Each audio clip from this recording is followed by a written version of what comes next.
Another North Carolina home in an Outer Banks community has fallen into the Atlantic Ocean, making it the fourth home to wash away in Rodanthe in the past year.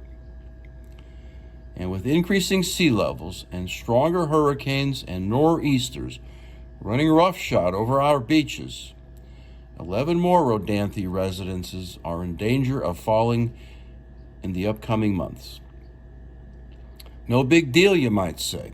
After all, only a fool would build on a pile of sand.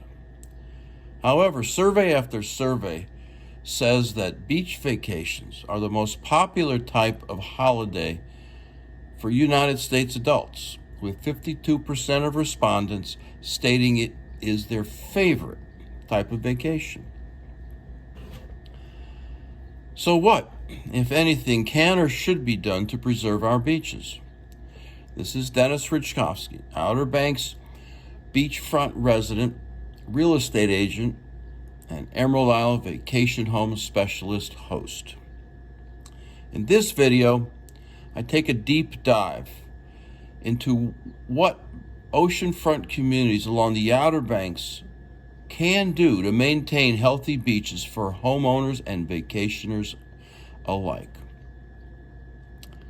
Unfortunately for residents and vacationers to Rodanthe, not much can be done at this time.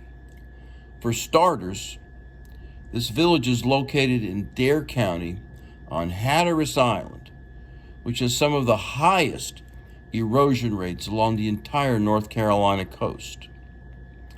Second, a nourishment project of the magnitude required to repair Rodanthe beaches would cost up to $30 million and would have to be repeated at least every 5 years to be effective. Third, there is no money to fund beach nourishment for the village. The Dare County Beach Fund has been wiped out to fund other beach nourishment projects in erosion-prone Hatteras Island. Fourth, there is no hope of finding funds.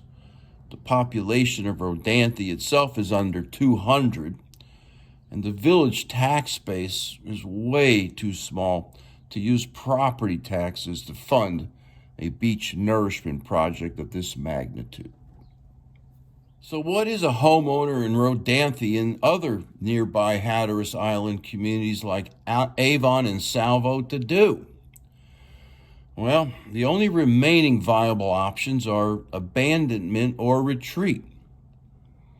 The most famous abandonment of an Outer Banks community occurred when the inhabitants of Diamond City, located on Shackleford Banks, endured 3 massive hurricanes in the late 1890s. Residents floated their homes from Shackleford Banks across Bank Sound to neighborhoods in nearby Morehead City on the mainland and to the adjacent Bogue Banks, where they established the village of Salter Path. Of course, these homes had no electricity, no running water, and certainly did not contain 12 bedrooms, let alone 12 bathrooms. Memo to self: spending investment or vacation dollars on Hatteras Island may not be wise. Are disappearing beaches unique to Hatteras Island? Or is this a problem facing residents and vacationers in other oceanfront communities along the North Carolina Outer Banks? For some, unfortunately, the answer is yes. Among the most threatened beaches are those located on Bald Head Island, Figure 8 Island, the Brunswick Islands, and Ocracoke.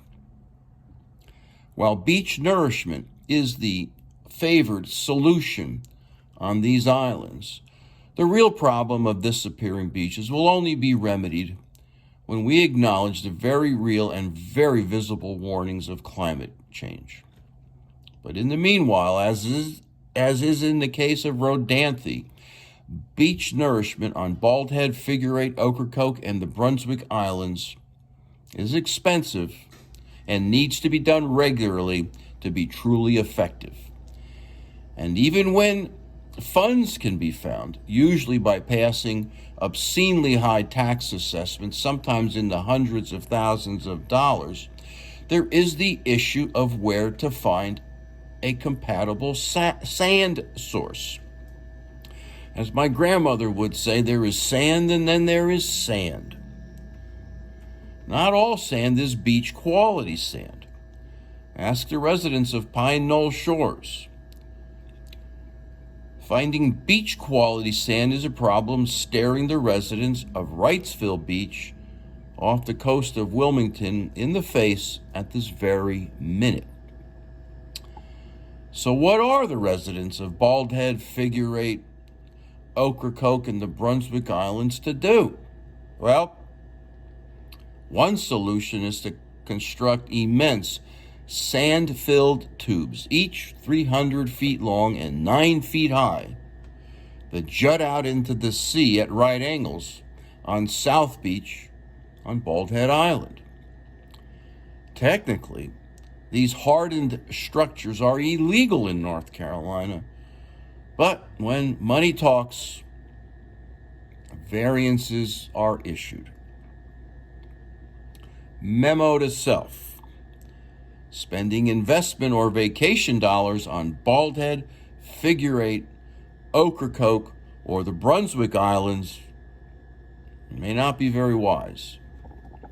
So what is a beach lover to do?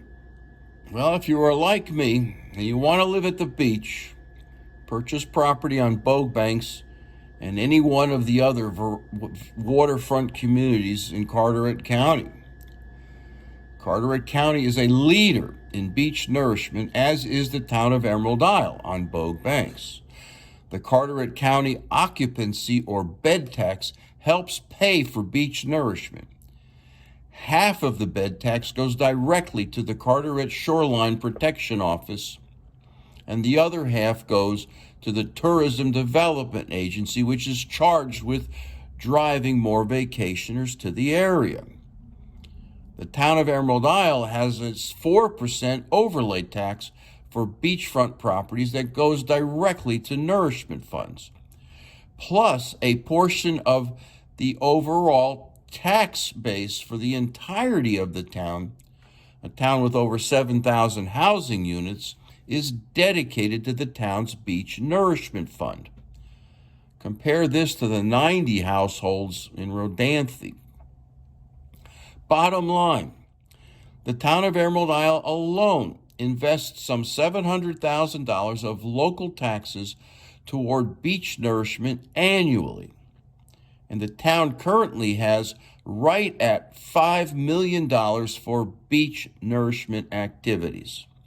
Oh, and Chris Freeman of Geodynamics, Carteret County's beach surveying firm, has identified numerous offshore spots with beach quality sand that could be dredged not too far off Bogue Banks.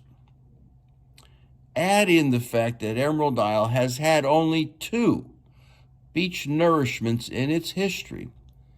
And is it any wonder why, when my wife and I wanted to live at the beach, we invested in Emerald Isle, where we own 2 oceanfront properties and operate 2 local businesses.